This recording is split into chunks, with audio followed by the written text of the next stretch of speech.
Okay, good morning everyone. Good morning, Ma'am Lamloy. Good morning, Ma'am Siri. Good morning, classmates. Ma'am White. Okay, check your first, your chair, your nakabay mo na. Or any stops na okay. So let's have your attendance first. So, as I call your name, you just have to say present, okay? So I don't want anyone to talk if I'm not calling your name. Okay, ang una pahad. Una, Iberio, ang tanong sa Madami, Madara, Andorra, Eko, Tagalado, York, Luzon, Uliano, Uliano sa Presidente, Priol, Talimbang, Visayas, Luma, Malika, Canada, Inakot, Norte, Nakita Tobri, Nakita Sayed, Sarunay, Ores, Pagkat Suman sa Rinto, Advance, so now, okay, so now we're on our second week of the fourth quarter. So that means you have a new lesson that we have to discuss. So before we start, I just want to remind everyone about the rules when it comes to my class. So we have rules, right? Ano sa itong rules? Ma? Yeah. Dili ma? Pag mag-press sa tubangan? Pag dili tawagon? It's my concern. Ma? Okay, just have to raise your hand if you have any questions. So like what I've said, I don't want anyone talking when I am talking to them. So are you all excited to learn a new lesson? Are you all excited? Okay, very good. If you're excited, you have to show me that you are interested in our new topic. So before we move on to our new topic, who among you here can tell me what are the 5 figures of speech that you have already tackled last quarter? Okay, Julian? Hyperbole. Another? Yes, hi. Simile. Ano matutaya? Okay, hyperbole. Mahirinahan sa pad. Personification. Another? Another hand. Okay. No, we haven't talked about consonants yet. Okay, metaphor. Very good. We have the 5 figures of speech. Who is the simile, the metaphor, the hyperbole, the personification, and the onomatopoeia. Okay. So another question. Who among you here can tell me what is hyperbole? The definition of hyperbole. You can explain it in Bisaya if you can in English. What is hyperbole? Isa ng hyperbole. None? Wala. What is hyperbole? Who can tell me what is hyperbole? What? Okay, Julia. Pagka-OA nga pagka-storya, hindi sa pa. How about the metaphor? When we say metaphor, what do you mean by metaphor, huh? Wala. Wala. Nakalimutan mo? How about the simile? Okay. Who can tell me what is simile? Oh, sige, Jibril. What? Lucy? Like or us? Okay, how about the... Ano matutaya? Another hand? Permitted na naman si Jillian, oy. Okay, so first, when you say hyperbole, ang sa tayong niya kanina ni Julian, OA pagkastorya. OA pagkastorya. So that means, it used an exaggeration for effect. Mas gin-OA niya. Next is the simile, comparing two things using like or as, like what Jibril said. So how about the metaphor?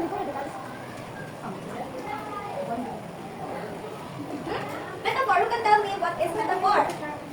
Wala lang hapon. Uy! Good. Okay, let me remind you sa ang 5 na figures of speech. When we say hyperbole, again, it is, ano to? So, tingnan nyo yan? Okay. So, nagagamit siya of exaggeration para ma-express kung saan thought ni hyperbole sa iya, ha? Phrases and sentence. When you say metaphor naman, it is comparing two things or two unlike things without using like or as. Example, the world is a stage. Okay, so what do you mean when you say the world is a stage? Literally ba ang world is stage? O diba, pero i-compare niya si world sa stage is because when we're on the stage, diba, na-atay role na play.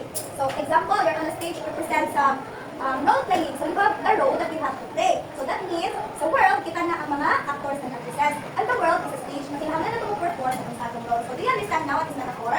When you say onomatopoeia, it is the words that imitates the sound. Example, the old door creaked as it opened. So, asa man si onomatopoeia dito, ma'am? Saan si onomatopoeia doon sa the old door creaked as it opened? Okay, Jibril, what is it? Creak. Why is it creak? Okay? Sound man siya sa door na open. So, when we say onomatopoeia, ina-imitate niya kung saan ang sound sa katong gigamit na sa ba? Example, sa old door creaked as it opened. So, iyang i-imitate kung saan ang sound ni door pag open. Okay, very good. Then, when we say personification,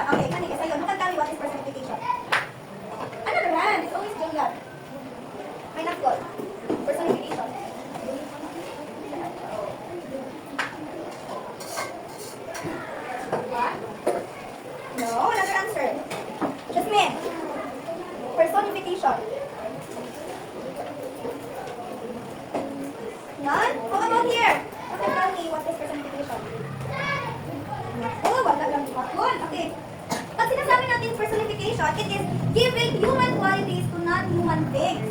You are giving a human qualities to the non-human things. Example, the wind whispered through the trees. What is whispered? Buhong ba ang hangin? Hindi ba? So, kasi mali ang nagawa mo. Ah? Tao, very good. Pero mga tao, the person. So, ginahatag na to ang quality sa human being dito sa non-human things. Okay, that's now what is personification. And lastly, what is simile? Simile is? It is? Okay, so pwede na ako ni-answer. Very good. Simile is comparing two things using like or as. Example, she's as busy as B. So, parehado siya ka-busy sa B and it uses as. Okay, so what is the another word you can use when you're using simile? Like. Okay, very good. So now, since you already know what is the 5 figures of speech, we will move on to the another 3 that you haven't been tackled yet. So what are those?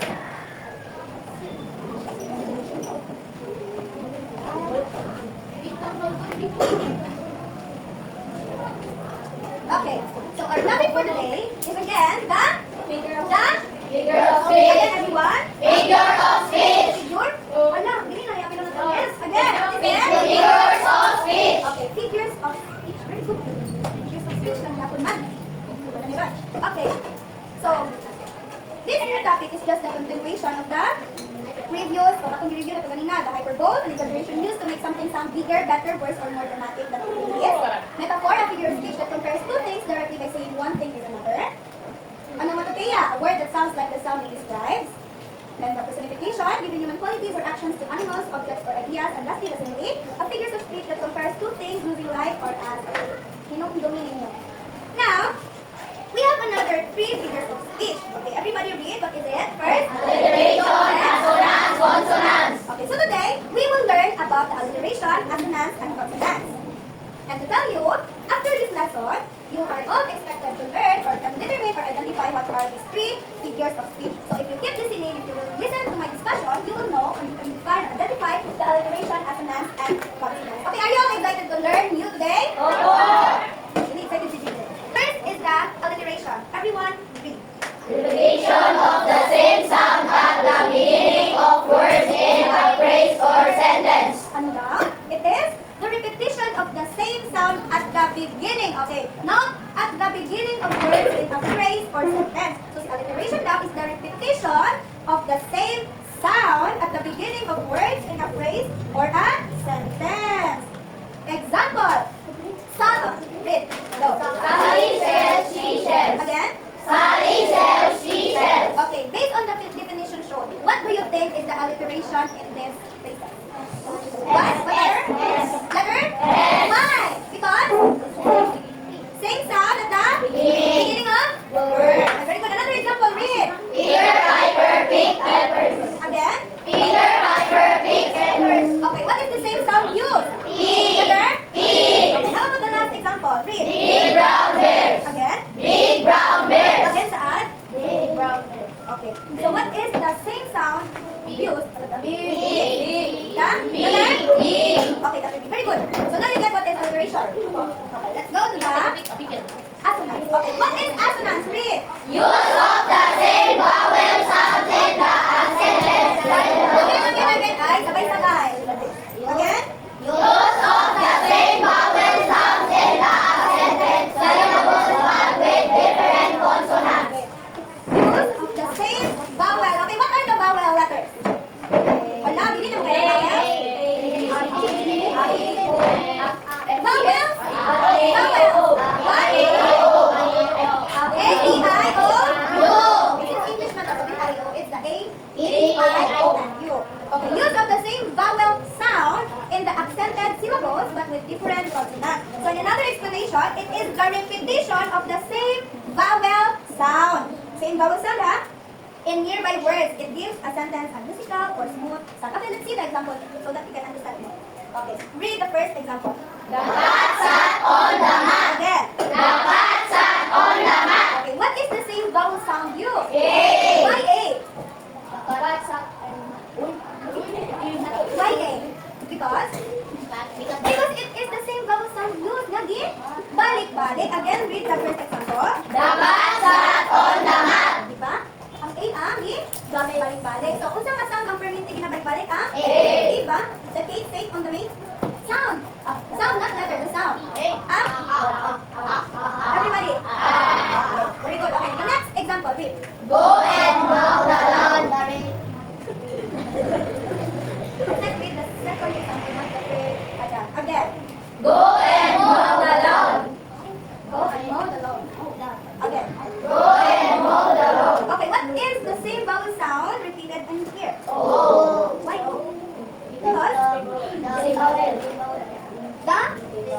okay, based on your own observation, ano makaingon man ko nga O sound ang aso na nga hinata? Right? Tayo na balik-balik ang sound na O. Okay, very good. Next, last example. The rain in Spain. Again. The rain in Spain. Okay, what is the vowel sound? Sound? Again? Again? Again? Saan balik ang example? The rain in Spain. So, unsa ang gigamit niya nga vowel sound? A. AI. AI gani, AI. Okay, so, sabta na si Asunan? Opo. Sabta na si Asunan? Opo. Everyone? Opo. Sabta na si Asunan? Opo. Again, what is Asunan? Same? Same vowel sound na? Nagsugod. Bakit nakabot ang dalian ng sugod? Use the same vowel sound in the accented syllables but with different consonants. Oh, na siya si Asunan. In another explanation, it is the repetition of the same vowel sound in nearby words. So that means, sa mga tukod niyong words, mga ginabalik-balik. Okay. So, nag-guess na ninyo si Asunan? Opo. Okay, wait. I think, lagi pa man siya. It is the repetition of the same vowel sound in the nearby words. Okay, that is that. Okay, nag-guess na ninyo si Asunan? Opo. Sorry, kasi teacher na nalibat. Okay, next is the consonant. What is consonant? Same consonant sound. Everybody breathe. Same consonant sound appears repeatedly in a line or sentence. Okay, so earlier or before this, we talked about the assonance which has the same vowel sound. Vowel sound. But here in the consonants, we use the consonants. So if sa assonance, we use the vowel sound. Here naman, in the consonants, we use the consonant sound. Okay, this figure of speech depends on the sound.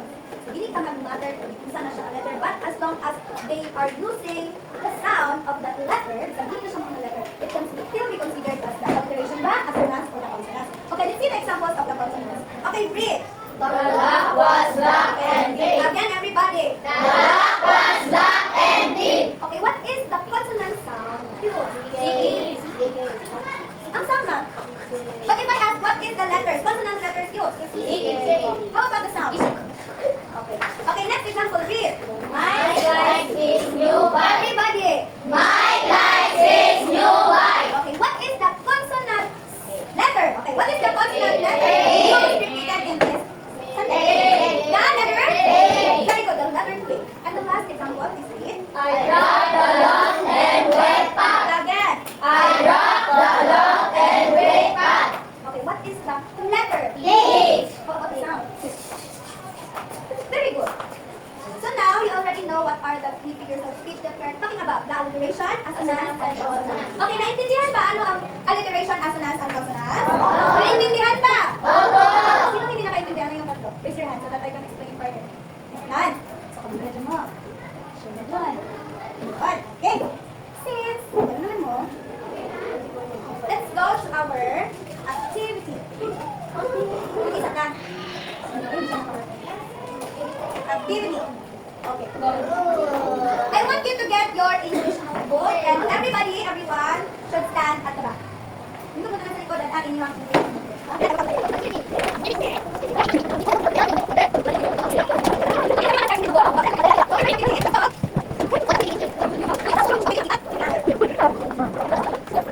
This game is called the sound corners. Again, this game is called the sound corners. So these are the procedures that you have to do.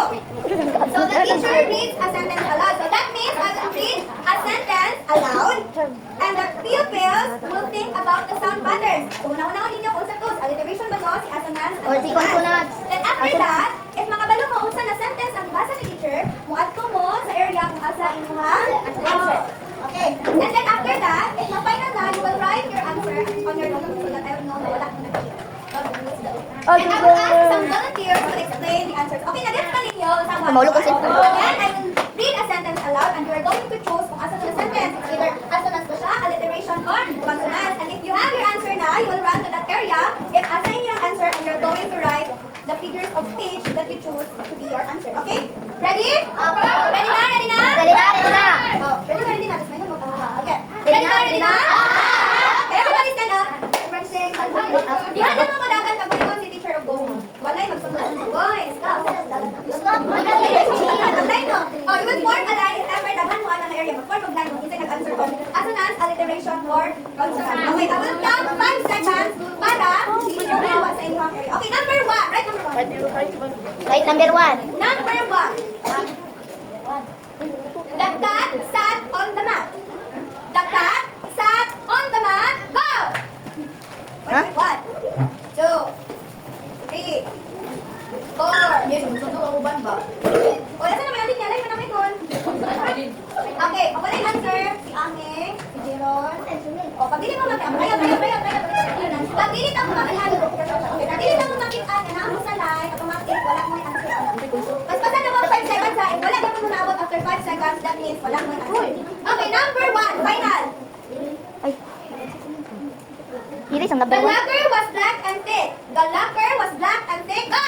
1, 2, 3, 4, 5. Okay. Ay, wala na si Randy ko. Wala na si Randy ko. Okay, I told you na magagan mo daan sa inyong area. Wala mo yung answer ko. Okay. Okay, the answer in number 1 is the consonant. Yay! Number 2. Number 2, lazy lions lie low. Dapat mo daan, ayaw mo daan pasula. Lazy lions lie low. Go! Okay, tama mo.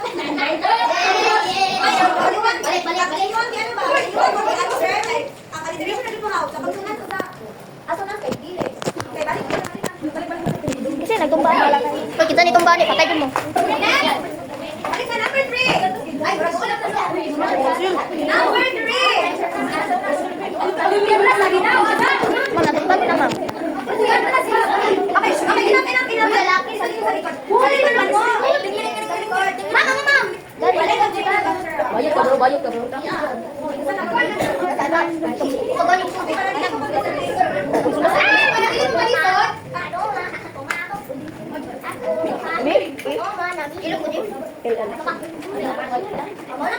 A, S, or C? Ay, abad ko yun. Sige, send at the back. Number yun. Ili ba ili? Ilo ba ilo? Ako sa kay sulas. Ako kay sulas. Okay, number 3. Ayun, lagi ba? The light of the fire is a sign. The light of the fire is a sign. Wala ka manubaw. The light of the fire is a sign. Go!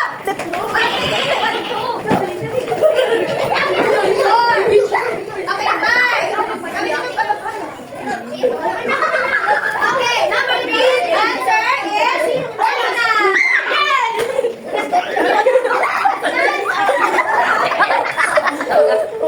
Ma'am, anong assonance, ma'am? Di ba when we say assonance, it's the same vowel sound. Kung saan kayo ng I? Ha?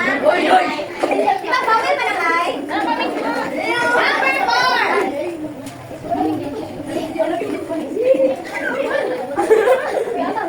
Boy, naman sama mo. Oy, listen, you're not listening na. Virus na ba?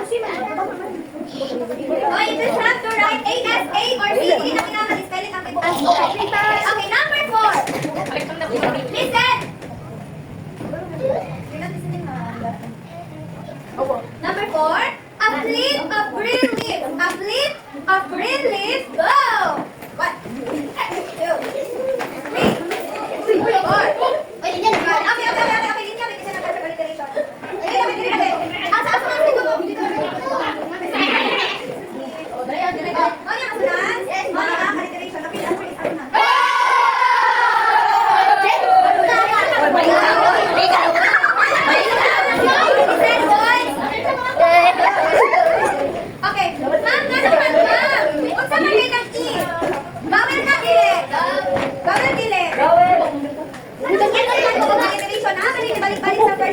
print of green leaves. Kami parehas ani nga AFOGN.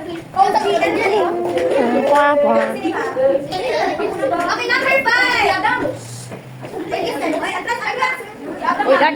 Daniel. Number 5. Gusto mo kayo? Listen.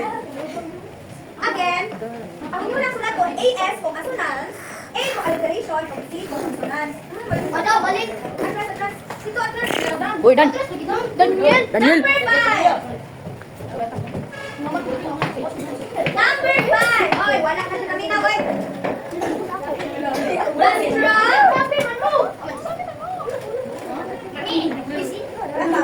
The strong springs from. The strong springs from go. Okay. Uy, wala lagi masinabi. Ma'am, no, si Daniel. Ano ba kami ko kagabi susunod? Gusto na ko na yung pati. Okay. Aso na. Go. May ask. Why did you answer first? Tama na. Di ba sa kanya, strong springs from. Mami. Okay.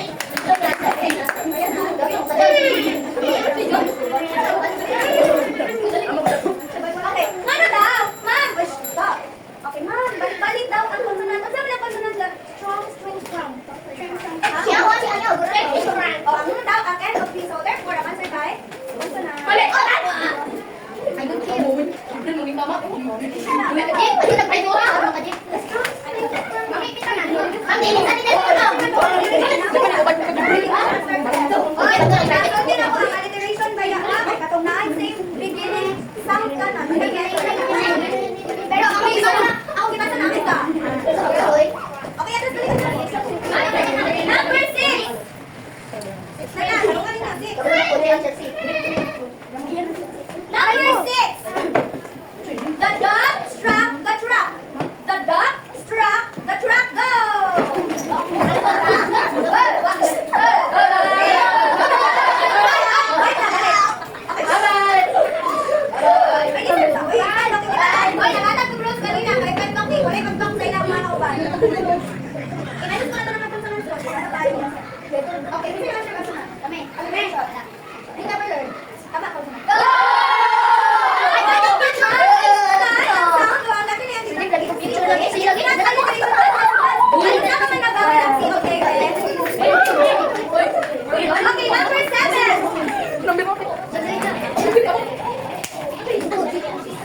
number 7. Number 7.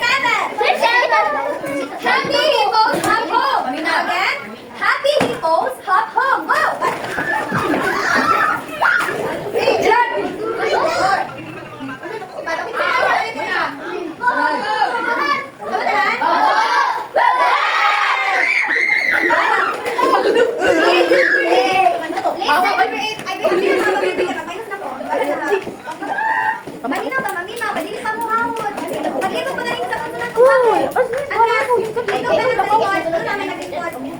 And di ba, I already told you na stop using pencil na I already made 5 students because you ball pen, not lapis. Okay, number 8. Atras lagi likod, ako kayo naglikod. Number 8. Sweet sunflowers, sway softly. Sweet sunflowers, sway softly. Go! 1, 2, 3, 4, 5. Okay, stop. 5 na. 5 na.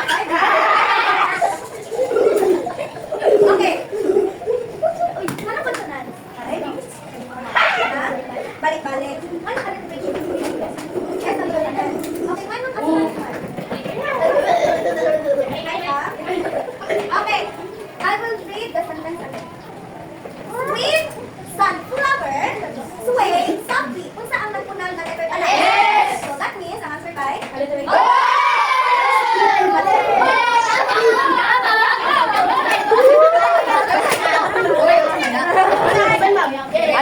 Mali! Tama. Isa ba? Kapit na, wala ng pula. Listen! Hear the mellow wedding bells. Hear the mellow wedding bells. Go! 1, 2, 3, 4, 5. Okay, stop. 5 na, 5 na. Okay, write your answer. Write your answer. Okay, mana? Mana? Mana ko ha? Listen, di ba na ako ni number 9? Isa kayo ako na kung ano kasi nang answer. Wala ko nakitanan. Ang dapat answer kay asunod. Why, ma'am? Kaya ang gamit niya is here lang na go. Letter.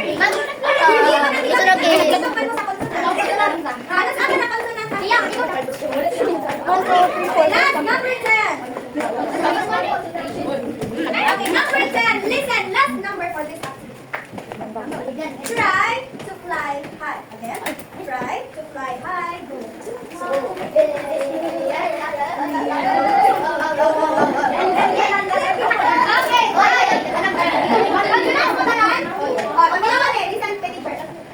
Kailan pa? Di ba I already told you mga katong is dahil ang sound, not the letter itself. So kung saan wala ang sound ng letter? Letter I. Di ba oh? Try to fly high. So dapat ang inyong answer kay? Aso na. Tama naman na. Ang sound na yan ha? Di ba ang sound niya kay I man? Okay, i-check ang inyong score. 7! Okay, go back to your seats. Go back to your seats. Go back to your seats in a count of 5. 1, 2, 3, 4, 5. Okay, wala mo na-follow sa rules. Ano ko hindi mas-iis ko yan? Sige mo yan. Okay, go back to your seats.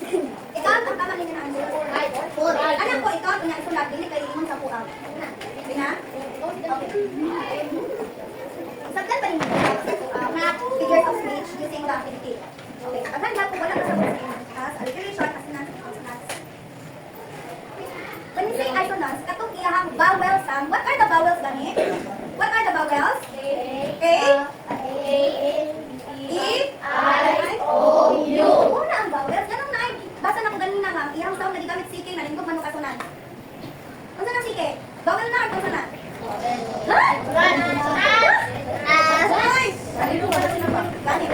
what are the vowels? What are the vowels? Ito mga letters. What are the vowels? A-E-I-O-U. Everybody, what are the vowels? A-E-I-O-U. A-E-I-O-U. Mauna ang mga letter na vowels. Then, ang kabilikan na, wala na mention sa mga vowels, mauto ang consonant.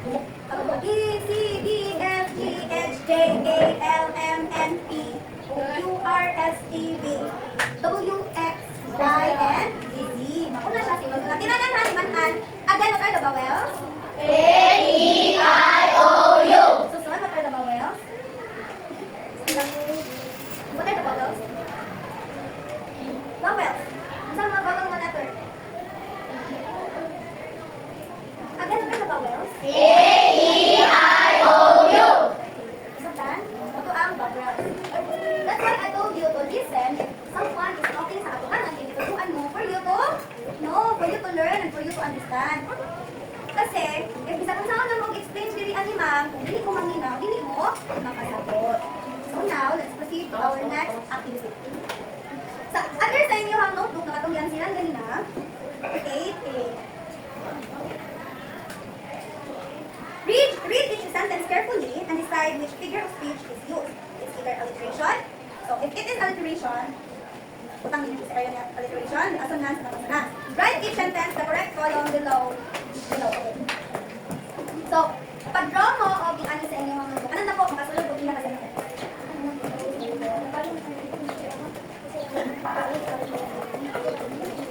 Okay, ano yung bottom row?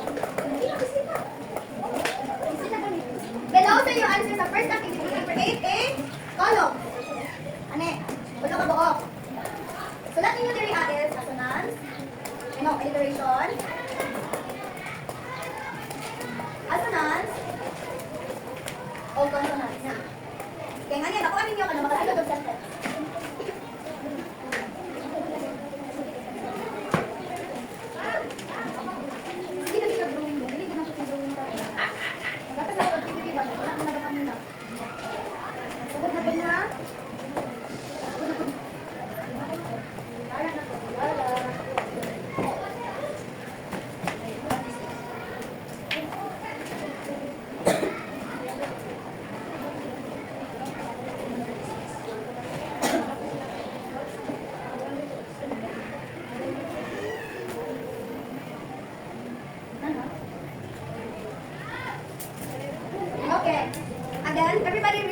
instruction.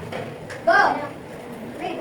Read each sentence carefully. Decide which figure of speech is used, alliteration, assonance, or consonance. Write each sentence in the correct column below. Okay.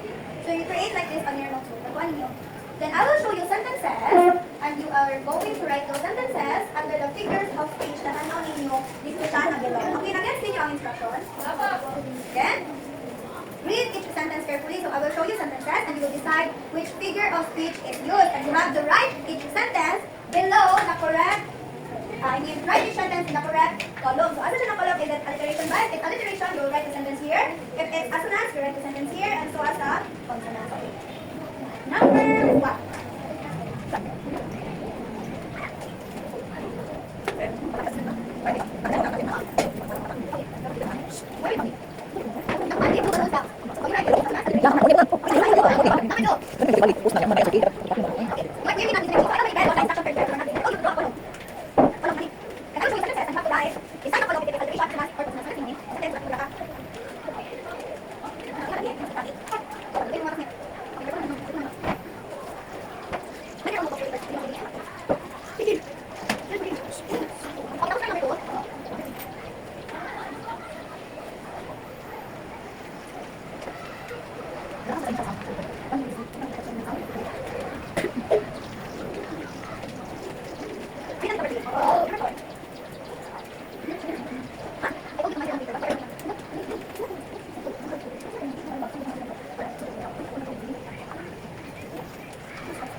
Okay, I'm going to go. Yes, I'm going to go. Number 5.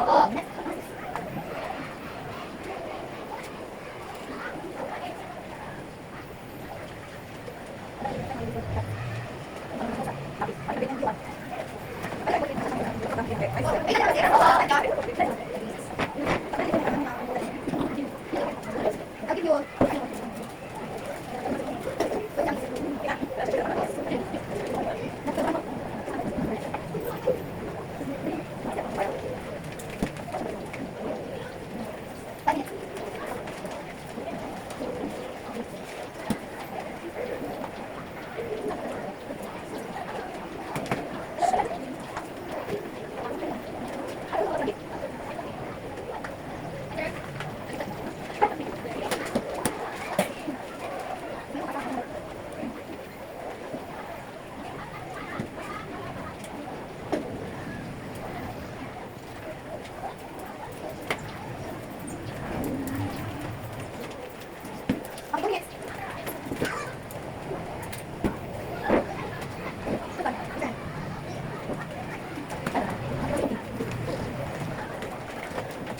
1 minute.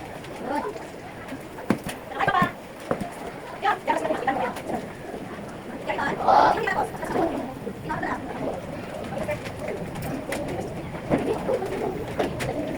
Okay, another 1 minute. Another 1 minute.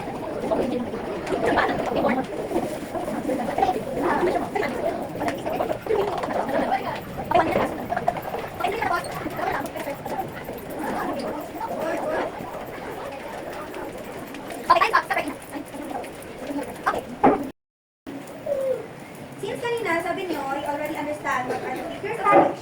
Now, I have some questions here that you have to answer. So, I will call names. I will call names to the person that I want to answer the question. Okay? Okay. Why are, ano na lang, if wala mag-raise of kamot, matawag. Okay, you have to answer based on your own understanding or what are the things that you've learned throughout the lesson. Okay? So number 1, why are figures of speech important? So who can answer this question? Why are figures of speech important? I won't accept any answer as long as it is from your own observation and your own understanding about the topic. Okay, Ben? Okay, it helps us what it means might be. Another answer? Who wants to answer? Okay, Jibril? Okay, it helps the reader understand more. Okay, both are correct. Next question. Why do writers use alliteration, assonance, and consonants? Who can answer this question? Why do writers use alliteration, assonance, and consonants? Nano daw magamit ng taali ng mga figures of speech? Another hand. I want my find nagput to answer the question. Why do we use these figures of speech? Okay, to learn its meaning. Another hand. Sige, na naman from here. Okay, from here, I want Juliana the first to answer. Why? Ma'am, uy, anong kinahanglan pa man ng alliteration, assonance, or consonants? Ano answer? As long as it is from your own understanding.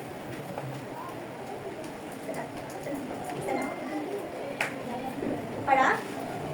Okay, very good. That is the whole point of using the assonance, alliteration, and consonants. We talk about sounds. So we use these three figures of speech so that we can learn about the sounds. So di ba kanina nag-guess ninyo anong sound yun ang pabitawan? It is because you can't just rely on the letters na nakasulat sa word. Kaya bisan pag consonant siya, when it sound vowel sound, it is still considered as Assonance. Next, how do figures of speech make reading more fun? Okay, since earlier, I allowed you to read some examples. So what do you feel the time that you read that sentence or phrases? Okay, Gabriel? Okay, so we can learn something. Another, based on your feeling on reading that sentences, together with its repetition. Okay, it makes our reading more fun. Okay, di ba malinaw kung magbasa may balik-balik? Where should riddle ba? Reader 5 will take a piece of paper. O, di ba? Malinaw inyong bilang. Ay, mag-function ng inyong